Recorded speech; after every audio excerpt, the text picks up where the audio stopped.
안녕하십니까. 서민과 뉴스와 서민 홍영표 TV입니다. 저는 전직 기업인 출신이므로 현재 집권 여당의 전 원내대표였던 홍영표 의원과 혼동하지 마시기 바랍니다. 뉴스를 전해드리고 그 뉴스에 대한 서민의 입장에서 본 논평, 많은 시청 바랍니다. 구독과 좋아요 버튼도 눌러주시기 바랍니다. 구독은 무료입니다. 댓글도 많이 올려주시면 더 좋은 방송 만들겠습니다. 시작합니다. 현재 집권 여당인 더불어민주당, 이 가장 승부처가 어디냐? 내년 총선에서 지금 경남 울산입니다. 우리가 줄여서 PK라고 하죠. 왜냐하면 그 PK는 노무현 전 대통령부터 지역 감정 타파, 지역감정 철폐, 뭐 이런 그 명분으로 그 김대중 당시 야당 총재와 손잡기도 한 명분이기도 하지만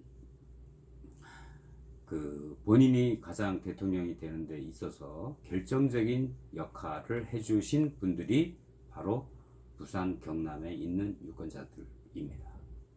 호남을 기반으로 해서 거기서 플러스 알파 PK의 일부를 하고 그 다음에 세종특별시라는 그 공약으로 하여금 충청도 지역을 표를 많이 잡으면서 노무현께서 대통령이 되셨죠. 지금 문재인 대통령도 마찬가지입니다. 호남을 기반으로 해서 PK, 호남 플러스 알파, 그 알파가 PK입니다. 왜냐하면 그 PK의 인구수가 워낙 많고 충청 남북도 대전광역시를 다 합쳐도 경상남도와 부산을 합친 숫자에 비하면 어림없기 때문에 이 PK 지역에서의 승패가 그 내년도 총선에 아주 중요한 역할을 한다고 볼 수 있습니다. 물론 가장 유권자가 많은 곳은 서울과 경기도권이죠. 서울과 경기도인데 서울과 경기도에 거의 전체 유권자 수의 거의 절반 가까이 모여 있는 걸로 알고 있습니다. 정확한 숫자는 모르겠지만 수도권에 대한 민심은 지금 많이 지금 문재인 대통령 쪽에서 돌아서고 있습니다. 그렇기 때문에 이 지금 지난 대선 때 이 문재인 대통령을 지지했던 그 부산, 울산, 경남, 부울경 여기에서의 승패가 지금 민주당에서는 가장 걱정인데 그 중앙일보 뉴스를 보면은 중앙일보 신문을 보면 지금 민주당에서는 이 PK 지역에 대해서 겉으로는 지금 아무 그 내색을 안 하고 있지만 속으로는 엄청 지금 걱정을 하고 있다고 합니다. 그 몇 줄 살펴드리겠습니다. 제목이 이렇습니다. 조국 블랙홀에 빠진 민주당 여당 30년 공들인 PK 무너질라. 사실 그 노무현 전 대통령께서 부산 출마를 하시면서 한 30년 전인 1988년 때부터 공들인 지역입니다. 그러나 이 수도권 의석이 줄어드는 소리가 막 들리고 있는데 거기다가 덧붙여서 지금 이 PK 지역에서도 표 떨어지는 소리가 지금 팍팍 들리고 있다고 합니다. 지금 사실 PK에 지금 현재 9석을 민주당이 갖고 있는데요. 부산에 6석 국회의원, 그 다음에 경남에 3석, 그 다음에 부산, 울산, 경남 세 곳의 광역단체장도 배출했습니다. 그런데 지금 조국 사태로 이 모든 게 지금 물거품이 되어가지고 지금 30년 전으로 돌아갈 수 있을 거라고 지금 생각을 하고 있습니다. 그래서 몇몇 의원들은 지금 뭔가 대책이 필요한 시점이 아니냐 지금 이렇게 얘기를 하고 있습니다. 그런데 문제는 이 지도부에서 지금 그런 소리 자체를 못하게끔 아주 그 의원들을 단속하고 있는 모양입니다. 실제로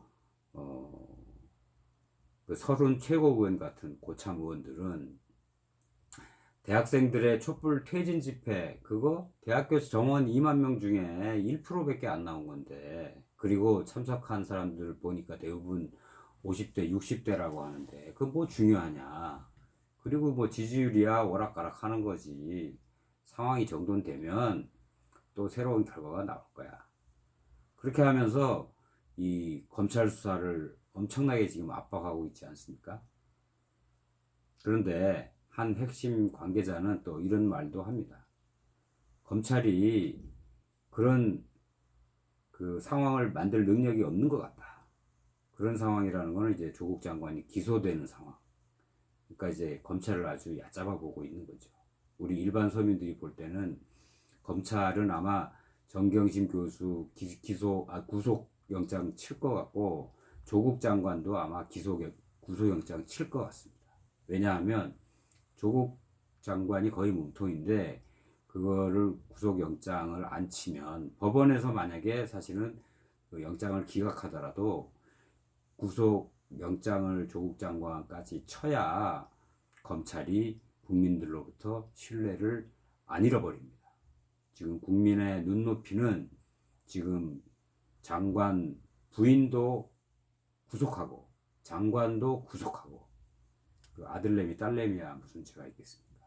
그냥 아들내미 딸내미는 어차피 불구속 기소하는 걸로 하고, 이 사모펀드 때문에 그 웅동학원이나 그 저기 뭐 입학 채용 비리 이런 거는 뭐 그거 큰 문제가 아닌데, 이 사모펀드가 가장 큰 문제입니다.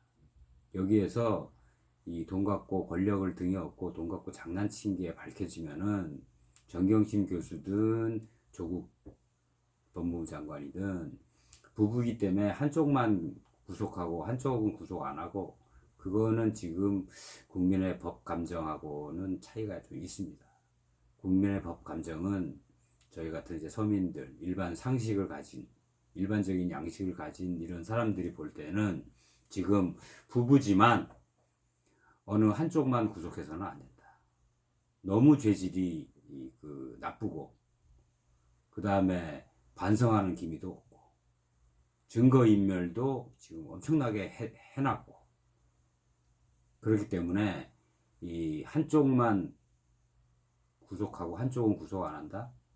지금 뭐 정경심 교수가 다 지고 가고, 그 다음에 조국 교수 앞에는 실드를 쳐서, 이 방패죠, 실드를 쳐서 장관으로서 업무를 계속 수행할 수 있게끔, 그게 지금 집권 여당과 청와대에서 노리는 전략입니다. 그런데 아마 검찰은 그 전략을 돌파할 것 같습니다. 그런데 신문을 보면 이렇게 민주당 지도부는 검찰이 그런 상황을 만들 능력도 없는 것 같고, 그런 전망을 하는 것 자체가 검찰이 언론 플레이하고 있는 것이다. 이렇게 아주 좀 폄하하고 있습니다. 국민들의 이 여론을 제대로 파악을 하지 못하고 있다고 볼 수 있습니다. 이 민주당에서. 그리고 또 한 초선 의원은 비문그룹입니다. 이 초선 의원은 이렇게 얘기합니다. 이미 정 씨가 기소된 상태에서 임명 강행을 청와대에 얘기한 당 지도부가 이제 와서 다른 의견을 내기도 어려운 형편이다. 그래서 아마 당이 어디서 유턴할지 판단할 시기마저 놓칠까봐 걱정이다. 이렇게 비문 쪽에서는 지금 상태를 아주 심각하게 보고 있습니다. 그런데 친문 쪽에서, 또 친문 이 진보 586, 저도 비운동권 586 출신입니다만 어느 당이고 뭐 당원에 가입한 적도 없고 당이 주최하는 행사에 가본 적도 없는 사람이지만, 어쨌든 저 같은 그냥 이 586 일반 서민들이 봤을 때에도 지금 민주당이 이 PK 지역에 대해서 상당히 안일하게 생각하고 있다는 것이 보입니다. 비문 진영은 벌써 엄청나게 걱정을 하고 있는데, 노무현 대통령께서 쌓아오신 그 PK 지역에 말뚝 박아 놓은 것들이 이번에 조국 사태 때문에 왕창 무너져 버립니다. 제 예상은 그렇습니다. 완전 아마 내년 총선에서 PK 쪽에 아마 전부 그 보수 쪽으로 아마 가지 않을까 싶습니다. 김경수 도지사도 2심, 3심 가면서 아마 결국은 구속될 겁니다. 아니면 유죄 판결을 받아서 도지사직을 잃을 수 있을 것입니다. 잃을 가능성이 높습니다. 이상 내년 총선에 관련해서 이 민주당, 여당이 그 사활이 걸린 곳, 그 부산 경남 지역에 대해서 간단하게 살펴봤습니다. 요약하자면 이렇습니다.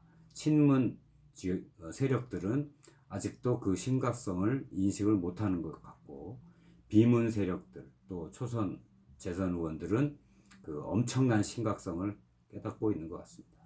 수도권에서 표가 떨어지고 지금 왕창 표가 떨어지고 있습니다. 지금 부산 경남에서마저 표가 왕창 떨어지면 아무리 선거법 제도를 자기네한테 지금 유리하게 패스트트랙에 올려서 그거를 막판에 어렵게 성공시킨다 하더라도 여당 입장에서는 상당히 어려워질 수밖에 없는 선거가 됩니다. 그러나 여당이 믿는 건 딱 하나 있습니다. 야당의 분열. 그래서 야당은 절대 분열하면 안 됩니다. 야당은 분열하는 순간 무조건 집니다. 여당은 그 야당의 분열을 최후의 히든카드로 갖고 있습니다. 그렇기 때문에 여당은 뭐 조국 사태를 끝까지 밀고 가서 엄청난 비난을 받을지언정 여당은 야당의 분열만 바라보고 있기 때문에 야당이 전혀 보수 대통합을 할 수가 없다, 가능하지 않다라고 보기 때문에 그 보수 진영은 이 보수 대통합을 이루지 않고서는 내년 선거에서 절대 이길 수가 없습니다. 보수의 진정한 대통합을 바랍니다. 감사합니다.